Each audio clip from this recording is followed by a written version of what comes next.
Yes, it's Ben White, town of Farragut, back here at Virtue Road and Bridge Project. I guess completing another milestone event today, placing the concrete on the bridge deck, back walls and diaphragm. We're getting real close to having this thing wrapped up.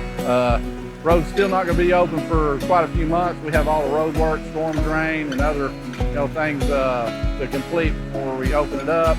But it takes a lot of people out here. We were out here at 5 o'clock this morning getting started, getting this thing set up, ready to go. We've got people testing concrete, for the TDOT standard specs and compression testing. It's just a big day for the project, and we're just going to move on to the next milestone after this one. Soon enough, it'll be open. Thank you.